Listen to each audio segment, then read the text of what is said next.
Hey everyone, Namaste and welcome to the 18th episode of Yoga Shakti with me, Shailaja Menon. Today I thought I'll just bring Magnai back for a few seconds. I'm not quite sure how long he's going to be here. With regard to the class, we are going to be exploring backbends for the next few weeks, right? So, when we think about backbends, instantly what comes to mind is the pelvic extension. Yeah, not just the pelvic, but the whole of the spine, right? The different segments of the spine, including the lumbar spine, the thoracic, and the cervical spine, right? So that's the image that comes to mind. So I'm just going to set the yogic philosophical context to the practice as well. And according to my teacher, Manoj Kaimal, backbends really offer us a beautiful opportunity to reach back and connect back to our inner essence. Now, from when we wake up in the morning, we're completely enamored and caught up with what is in front of us, right? So it could begin with just looking at our reflection in the mirror, and a whole, process of judgment and stories begins there.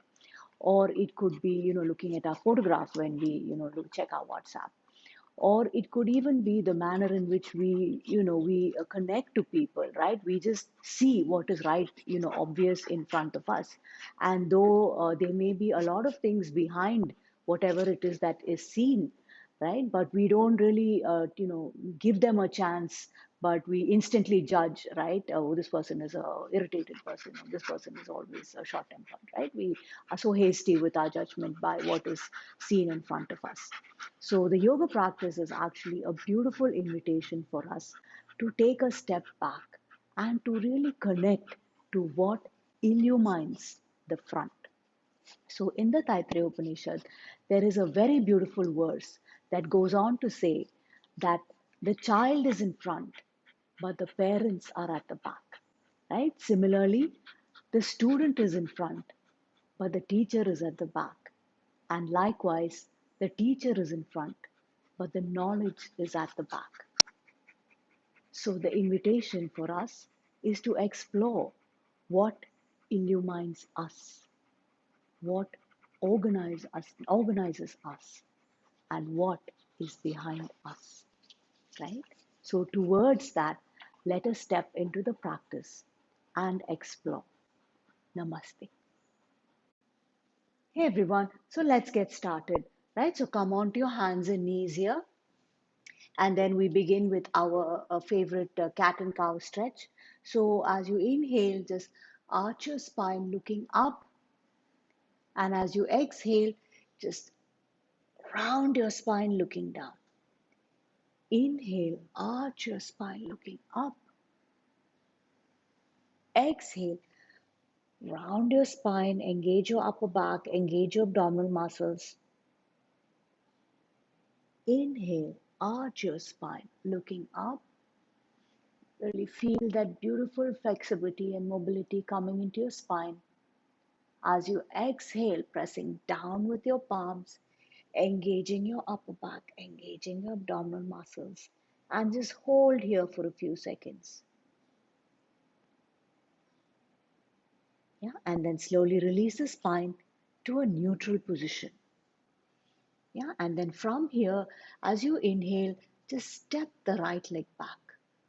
Yeah, so we're just going to work here your lower back and the glutes. So when you lift the leg up, just try to really activate the hamstrings and lower back and lift, right? So the most common error I see with my students is that when we lift, like somehow we have this fascination with height. So we like kind of twist the hip and somehow try to get the leg up as high as possible, and we think higher is better. Yeah, so just keep your hips squared. Really bring your attention to your hips, right? Sense your hips. Make sure your hips are in line, right? And then I just press my toes down because it just gives a little bit more stability to the position. Yeah, so continue engaging your upper back. Keep pressing your palms into the floor. Engage your abdomen as well. And then as you inhale, just stretch back through the right leg as you lift it up. So as you lift it up, you can really feel the glutes, the hamstrings, all of it strongly contracting. And as you exhale, lower it down. So we're just doing 5 rounds here. As you inhale, lift it up. So each time you lift, try to lift, engaging the hamstrings and glutes and not through opening the hips. Inhale and lift. Exhale and lower. Inhale and lift. Exhale and lower. And for the last round, inhale and lift.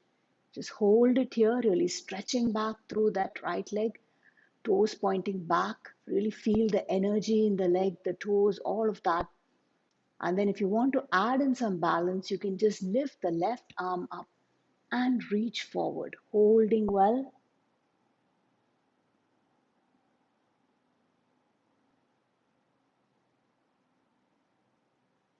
Exhale and lower down. Release the hand and release the knee down. Right? So working similarly with the left side. So again, to start, like engage well, palms pressing down, upper back engaged, and then pressing the right toes down for a little bit of stability. And as you inhale, lift the leg back. Exhale, lower down. And working here.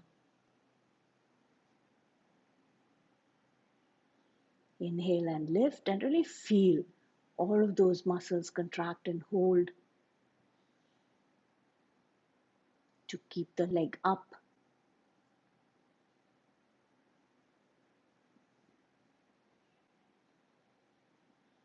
Yeah, and then finally, if you want the arm to lift as well, working on balance. So just shifting a little bit of weight to your left side so that you can lift the right arm up. Keep the arm stretching forward, the toes stretching back, and stay.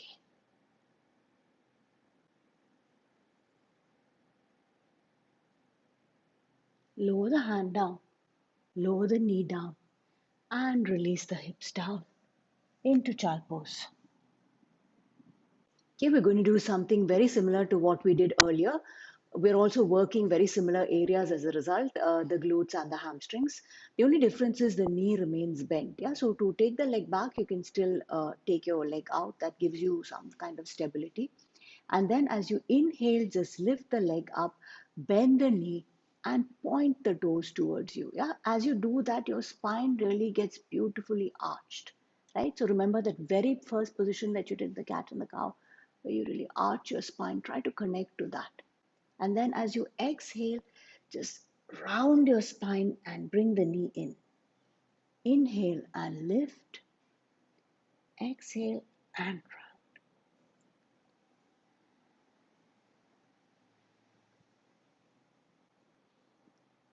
Inhale and lift. Exhale and bring it in. And for the last time, if you want to work on balance, it can be a little tricky just because there are so many different people with so many different levels of flexibility. Shifting weight to your left side and then just slowly grab hold of your right ankle. And if you can stay here, that's great. But if you want to extend the leg up, that also is great. Yeah. So just find your best position and just hold it here.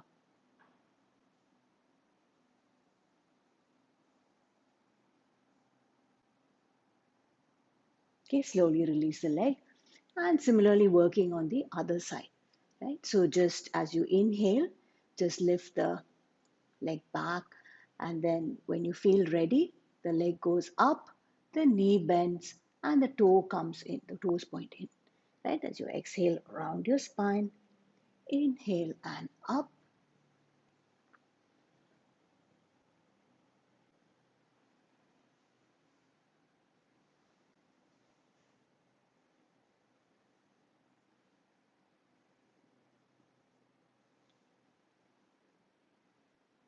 And last round. Okay, so you can shift weight to your right side. Again, this is a bit tricky. You just see if you can hold your left ankle, stay.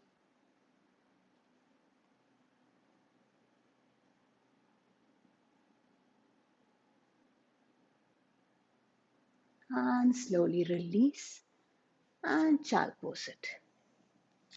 Okay, so we're just going to start with a little bit of deep pelvic extension.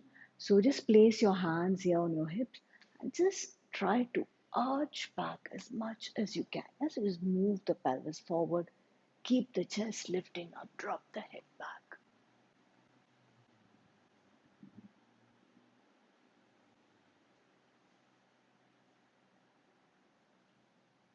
Okay, and then slowly rising up. So you can do this as many times as you need to, right? Like you can even do this like 3 times. So you can just bring your hands in a prayer position as you inhale, this arch back.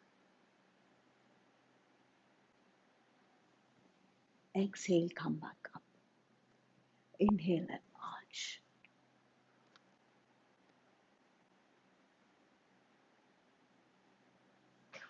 Exhale and up. And last time.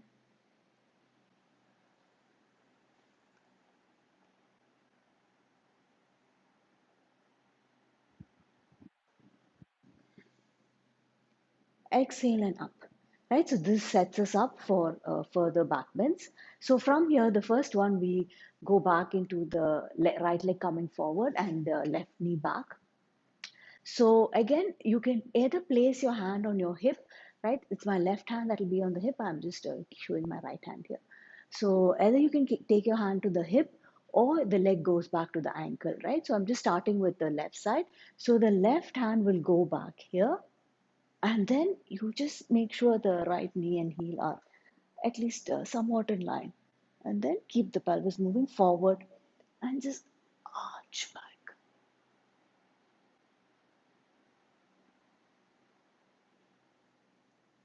Inhale and rising up and change legs. Yeah, so bring your hands forward, bring the knees together, step your left leg forward. Right, so again, many ways of doing this. You can always take your toes back. Toes back gives you a deeper back bend. Yeah, so toes up just gives you a little bit more stability and also gives you some height, right? It works as a natural block. Yeah, so I leave it up to you what you want to try. Maybe on this side, I'll take my toes back. So just release the hand down, right? Bring the left leg forward. So knee and heel in line and arch.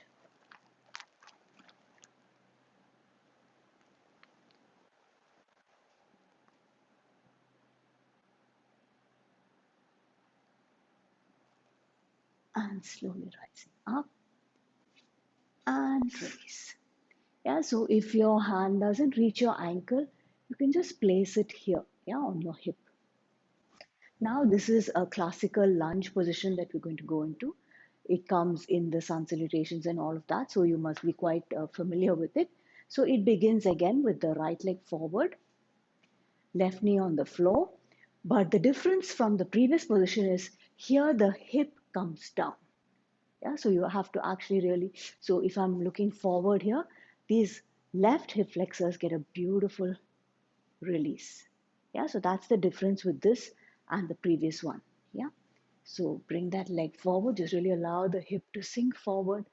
Okay, so again here you can just open your chest and just stay here for a bit. Really feel that beautiful state with the heart open, the shoulders roll back, the chest open, shoulder blades moving towards each other. And then release your arms back, release the head.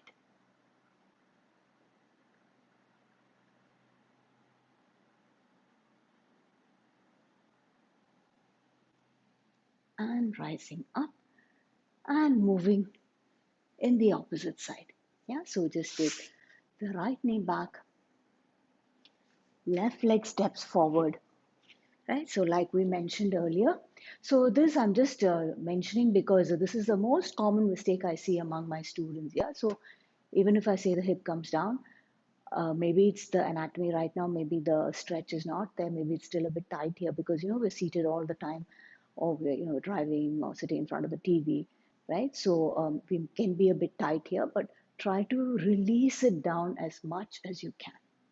Yeah, and then from here, just open your chest.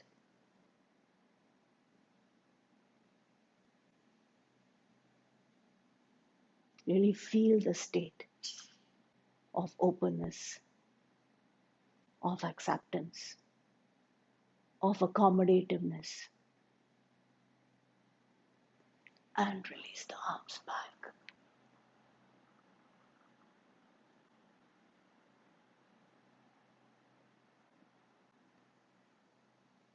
And slowly coming up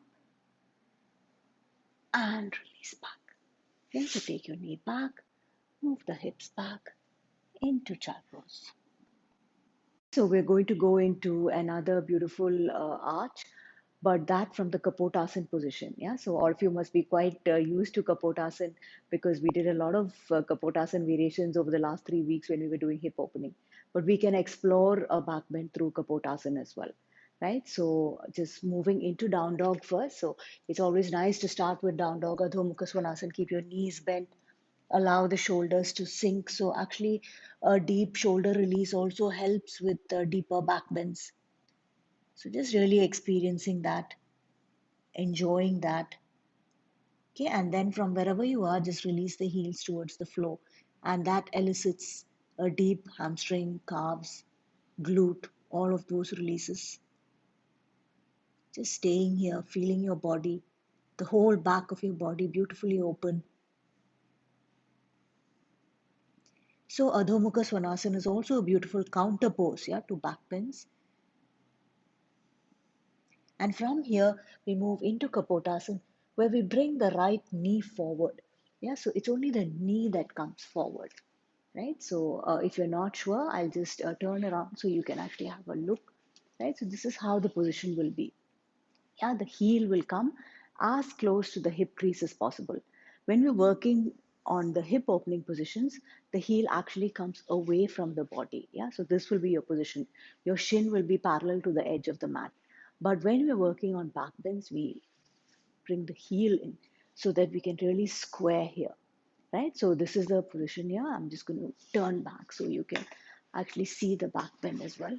So you sit here in this position and then try to come as upright as possible. Yeah, so sometimes we might find ourselves leaning forward like this. So just try, yeah, coming up as much as you can and keep squaring your hips, right? So here, if our hips are not open, then we'll find ourselves tilting to one side. Yeah, so really try to ground through the left thigh grounding on the mat, rising through the spine, right? Trying to get your heart open, trying to get your chest open, and just staying here for a bit, just really enjoying the position.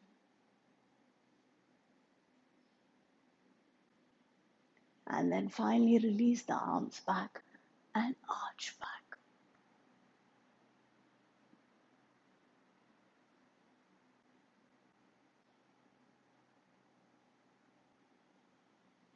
And slowly release and work to the other side. Yeah, so just coming up here and step your left knee forward, right? So your left heel will come in as close to the hip crease as possible. Then we try to square the hips, try to get this right thigh to ground, right? So we were talking about it earlier. So this side, I think you can see clearer. So if we are tight at the hips, then we'll be sitting a bit lopsided like this, yeah, with this thigh rising up. So what you can do is actually use a mat, place the mat or a block, just rolled mat or a block below your left hip, right? So that kind of rises the hip a bit and allows the thigh to ground, the hips to square, all of that, right? So if you can come into this kind of position here and you feel fairly stable here, then you can just take your arms back, right? Just feel that beautiful position, that beautiful state of openness, of acceptance, of accommodativeness. Okay, and then just arching back, find your best position.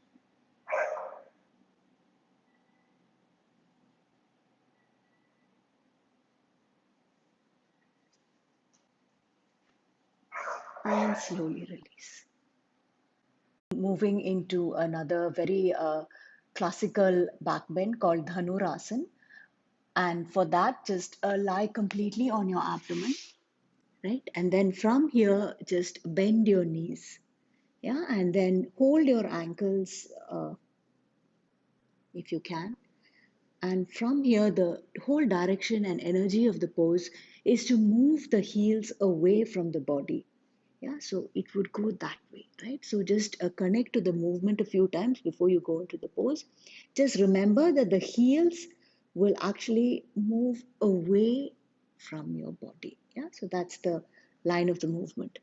So as you inhale, just rising up. So now moving into the full position, head, neck, and shoulders lifting, heart open, chest open, shoulders roll back, right? Feel that beautiful deep extension to your spine. Feel the energy of the legs moving back strongly into your palms. And as you exhale, slowly release. If you can hold your legs, you can just relax to your side. Okay, see if you can do this a couple of more times. Again, as you inhale, just rising up strongly. So the tendency will be for the knees to move away from each other. That will actually make the pose a little bit easier.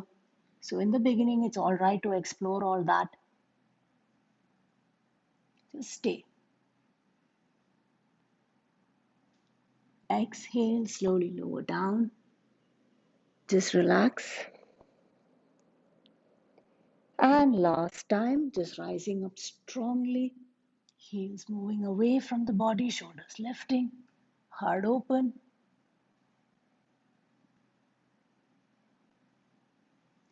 Gives your abdominal muscles, abdominal organs, and all the other internal organs. Beautiful massage as well.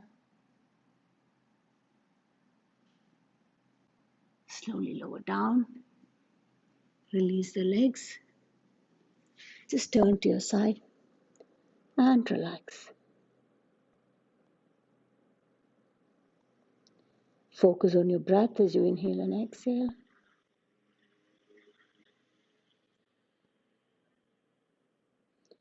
Feel the beautiful release to your spine. Sense the energy of the spine, muscles of the back, the shoulders, the chest, the arms, the legs. Okay, so we end up with this final position, another very classical back bend called Setu Bandha Sarvangasana, or usually known as the bridge pose, for which you bend the knees this way. And when you bend the knees, make sure your ankles and knees are in line, and then your knees go straight forward, and don't splay out. All of that, your toes are pointing straight forward, just so sense the alignment of the lower body, and then use the pressure of the feet into the floor. Yeah, so really press down strongly into the floor to get your hips up. Yeah, so this is the general directions. You can just try a few times, right? Pressing down through your feet, right? Getting the hips to lift, then exhale and lower down, right? So you shouldn't be looking like me into the camera, right? You should try to keep your neck in line, because again, it puts a lot of pressure on your neck and shoulders and all of that. So try to make sure your neck is in alignment with the rest of your spine. You can keep your palms facing down on the mat, and then as you inhale, just rising up. So initially when you lift, you'll find your lower back lifting, and that's fine.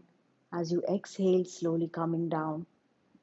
Right, so you can move with the rhythm as well. As you inhale, rising up, 2, 3, 4, and then as you exhale, 2, 3, 4. Inhale, 1, 2, 3, 4. Exhale, 1, 2, 3, 4. And then as you come up for the last time, try to also lift your upper body. So you can roll your shoulders, try to get some more height, try to lift not just the lower spine but also the upper back of the floor.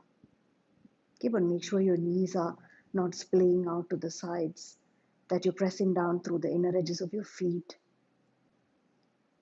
Your glutes are engaged, the back is engaged, the chest is open. Just keep pressing down through your feet, keep lifting.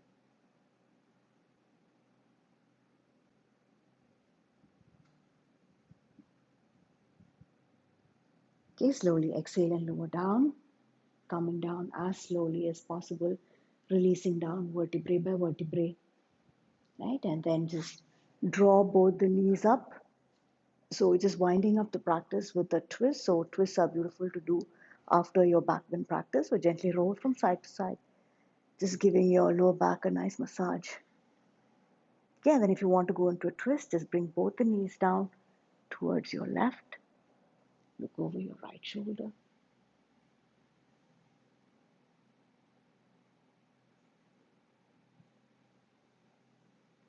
And slowly bring the knees back up. Okay, and then you can bring the knees towards the right. Just look over your left.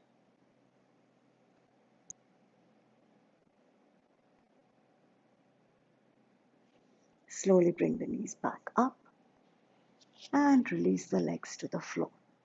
Yeah, so just relax here for a few seconds. Keep the palms facing up. Keep your eyes closed. Just inhale and exhale.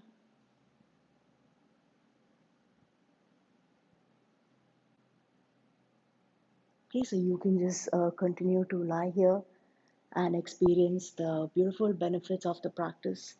I'm just going to sign off here. So, thank you all for having been with me in this class.